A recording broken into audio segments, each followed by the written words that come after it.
അംബേദ്കറിൻ്റെ college വിദ്യാഭ്യാസം വളരെ ആവേശകരമായ ഒരു സംഭവമാണ്. ഇന്ത്യയിൽ അയിത്തജാതിക്കാരിൽ നിന്നും ആദ്യം BA പരീക്ഷ പാസ്സാകുന്ന വ്യക്തിയാണ് ഡോക്ടർ അംബേദ്കർ. 1907 മെട്രിക്കുലേഷൻ പാസ്സായ അംബേദ്കർ എൽഫിസ്റ്റൺ കോളേജിൽ ഇൻ്റർമീഡിയറ്റിന് ചേരുകയും ഇൻ്റർമീഡിയറ്റ് കഴിഞ്ഞ് പാസ്സായി അടുത്ത വിദ്യാഭ്യാസം എങ്ങനെ തുടരണം എന്നതിനെക്കുറിച്ചുള്ള ആശങ്കകളുമായി കഴിയുകയായിരുന്നു. കാരണം അന്നത്തെ കാലത്തൊക്കെ കോളേജ് വിദ്യാഭ്യാസം എന്നത് വളരെ ചെലവേറിയ ഒരു കാര്യമായിരുന്നു. കാരണം നല്ല ഫീസ് കൊടുക്കണം, അതുപോലെ മറ്റ് ചിലവുകളുണ്ട്. പക്ഷേ ഇതിനൊന്നും അംബേദ്കറുടെ പിതാവിന് യാതൊരുവിധ വകയും ഉണ്ടായിരുന്നില്ല. കാരണം അദ്ദേഹത്തിൻ്റെ സാമ്പത്തിക വരുമാനം വളരെ കുറവായിരുന്നു. കുടുംബത്തിലെ ചെലവുകൾ കൂടുതൽ വർദ്ധിച്ചു വരികയായിരുന്നു. ഈ സാഹചര്യത്തിൽ അംബേദ്കറുടെ കോളേജ് വിദ്യാഭ്യാസം മുടങ്ങും എന്ന ഘട്ടത്തിൽ ആയിരുന്നു അവരുടെ അന്നത്തെ സ്ഥിതി. ഈ സാഹചര്യത്തിൽ അംബേദ്കറിൻ്റെ പിതാവ് രാംജി വളരെ സാമൂഹിക പ്രവർത്തകനും പരിഷ്കർത്താവുമായ KA കെലുസ്കറുടെ തന്നെ സഹായം തേടുകയും KA കെലുസ്കർ അംബേദ്കറെ ബറോഡ മഹാരാജാവ് സയാജി ഗേക്വാദിന് മുമ്പിൽ എത്തിക്കുകയും ചെയ്തു. അംബേദ്കറുടെ കഴിവും തിരിച്ചറിഞ്ഞ രാജാവ് അംബേദ്കർക്ക് കോളേജ് പഠനത്തിനായി പ്രതിമാസം 25 രൂപ സ്കോളർഷിപ്പ് അനുവദിച്ചു. ഇത് വലിയൊരു വഴിത്തിരിവായി അംബേദ്കറുടെ ജീവിതത്തിൽ മാറുകയാണ്. അങ്ങനെ അംബേദ്കർ BA പഠനത്തിനായി എൽഫിസ്റ്റൺ കോളേജിൽ ചേർന്നു. അവിടെ വളരെ മിടുക്കനായ ഒരു വിദ്യാർത്ഥിയായി ആയിരുന്നില്ല അംബേദ്കർ. വളരെ ശ്രമകരമായ പഠനവും വളരെ പ്രതികൂലമായ ചില സാഹചര്യങ്ങളും അംബേദ്കറുടെ മികവിനെ പുറത്തെടുക്കാനുള്ള ഒരു സാഹചര്യം അവിടെ ഉണ്ടായിരുന്നില്ല.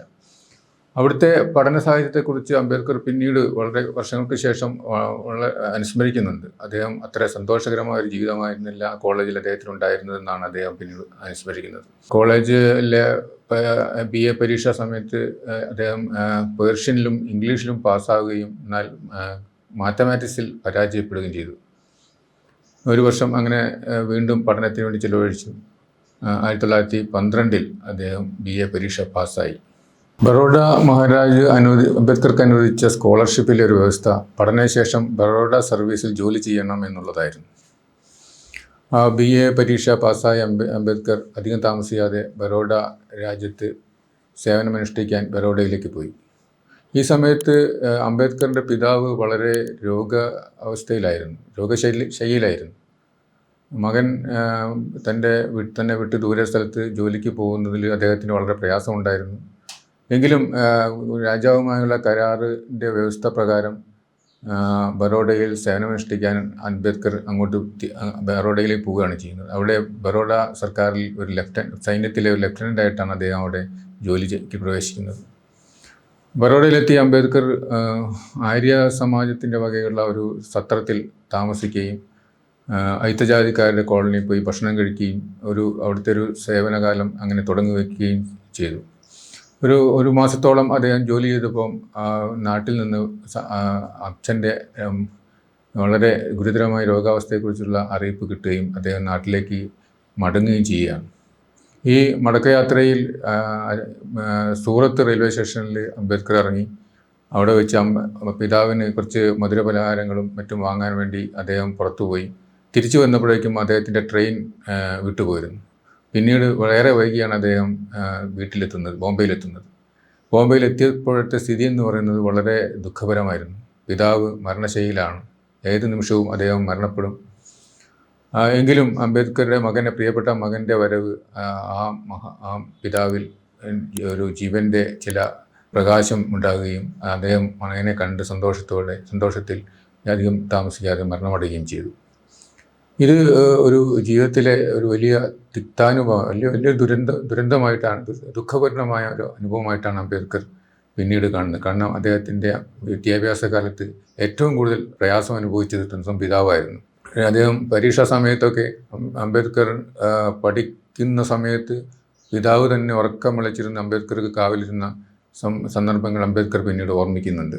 ആ പിതാവിൻ്റെ മരണം അദ്ദേഹത്തെ വല്ലാതെ ഉലയ്ക്കുകയും പിന്നീട് ജീവിതത്തിൽ എന്ത് ചെയ്യണമെന്നറിയാതെ നിശ്ചലാവസ്ഥ അദ്ദേഹത്തെ ജീവിതത്തിൽ മുമ്പിൽ പ്രത്യക്ഷപ്പെടുകയും ചെയ്തു.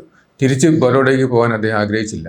തൻ്റെ നിസ്സഹായാവസ്ഥ പ്രിയപ്പെട്ട ഗുരു തുല്യനായ അധ്യാപകനായ കിർലോസ്കറോട് അംബേദ്കർ സംസാരിക്കുകയും അദ്ദേഹം അംബേദ്കറെ മഹാരാജാവിന് മുമ്പാകെ എത്തിച്ച് തൻ്റെ അവസ്ഥ മഹാരാജാവിനെ ബോധിപ്പിക്കാനുള്ള ഒരു അവസരം ഉണ്ടാക്കി കൊടുക്കുകയും ചെയ്തു.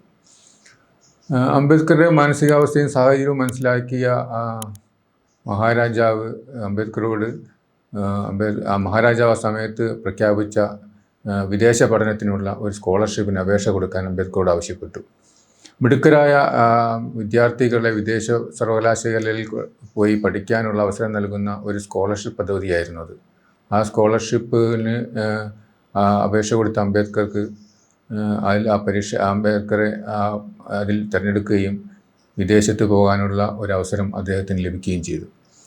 അംബേദ്കറെ കൊളംബിയ സർവകലാശാലയിൽ MA പഠനത്തിനാണ് അംബേദ്കർക്ക് മഹാരാജാവിൻ്റെ സ്കോളർഷിപ്പ് ലഭിച്ചത്. അത് ഒരു വലിയ വഴിത്തിരിവാണ് അദ്ദേഹത്തിൻ്റെ ജീവിതത്തിൽ പിന്നീടുണ്ടാക്കുന്നത്. ഒരുപക്ഷെ നമ്മൾ ഇന്ന് അറിയപ്പെടുന്ന അംബേദ്കറെ സൃഷ്ടിച്ച ഒരു തീരുമാനം കൂടിയായിരുന്നു ആ സ്കോളർഷിപ്പ് എന്ന് ഇപ്പോൾ നമുക്ക് വിലയിരുത്താവുന്നതാണ്. 1913 ജൂൺ മാസത്തിൽ ഈ അംബേദ്കർ ഈ ബറോഡ സർക്കാരുമായി സ്കോളർഷിപ്പ് കരാറിലെത്തുകയും അദ്ദേഹം അമേരിക്കയിലെ കൊളംബിയ യൂണിവേഴ്സിറ്റിയിൽ പഠനത്തിനായി കപ്പൽ കയറുകയും ചെയ്തു. 1913 ഓഗസ്റ്റ് മാസത്തിൽ അദ്ദേഹം കൊളംബിയ സർവകലാശാലയിൽ MA പഠനത്തിന് ചേർന്നു. പിന്നീടുള്ള ജീവിതം അദ്ദേഹത്തിൻ്റെ നമുക്ക് കാണാവുന്ന മറ്റൊരു ഒരു മഹാമനുഷ്യൻ്റെ സൃഷ്ടിയാണ് അന്ന് പിന്നീട് നമ്മൾ കൊളംബിയ സർവകലാശാലയിൽ കാണുന്നത്.